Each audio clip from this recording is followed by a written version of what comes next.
It's my great-great-grandfather, Friedrich Gretsch, who started the company back in 1883. So I just wanted to talk briefly before Carl Duluth comes on a little bit about the Gretsch family.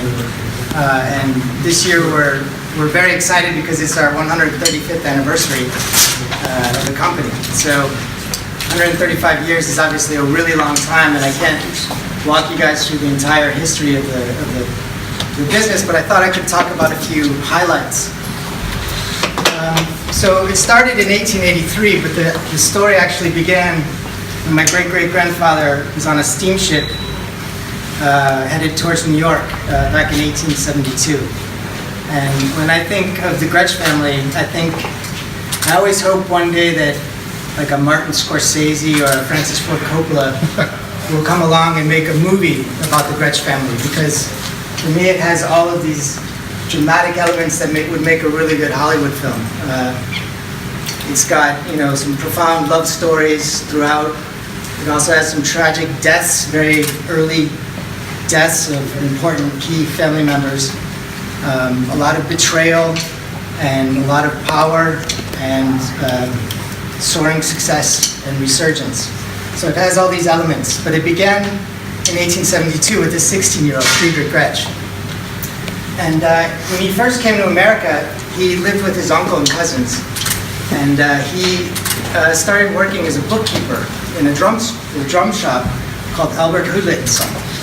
And this store, they manufactured drums, and he was a bookkeeper. And he fell in love with a woman named Rosa, who was my great-great-grandmother. And she was a wonderful piano player. And so he was kind of in this musical environment. And then in 1883, he takes the jump and starts the Gretsch the Gretsch company. And he's manufacturing tambourines. In 1895, he goes on a fateful trip back to Germany, a business trip. And unfortunately, on that trip, on the boat, he dies. He gets cholera, and he arrives in Hamburg and dies a few days later. So you can imagine how difficult a time this was for my great-great-grandmother Rosa, because she had 7 children and a business, and her husband suddenly dies and leaves her with everything. Her oldest son at the time was 15 years old, and this was a very critical point in the family's history.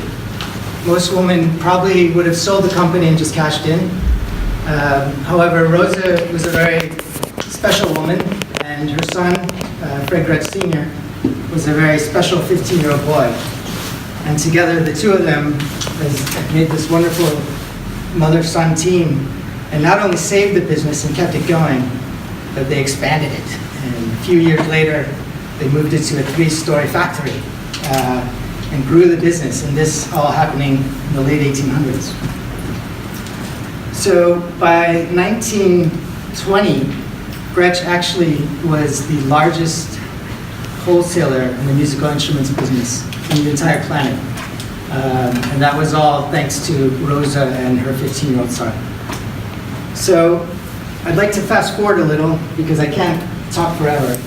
To the year 1960. And in 1960, Gretsch pretty much had cornered the market on the jazz scene for American jazz drummers. So many famous drummers like Elvin Jones and Shadow Wilson were all playing Gretsch drums. And this was all thanks to a guy by the name of Phil Grant, who was the artist relations manager. And he was a New York guy, and he was a drummer himself. And he would go out to the clubs and watch the bands and see who the drummers were, the hot jazz drummers. And he would give them, offer them endorsement deals. So when you look at the Gretsch drummers from the 1960s, you see an amazing list of drummers playing Gretsch kits.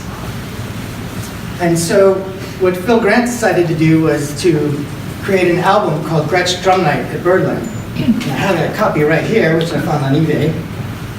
And it's including Art Blakey of Bessingers, sort of a hard bop, Charlie Persip, who was with Dizzy Gillespie, Elvin Jones, who of course was with Coltrane, and Billy Joe Jones, who was with Miles Davis.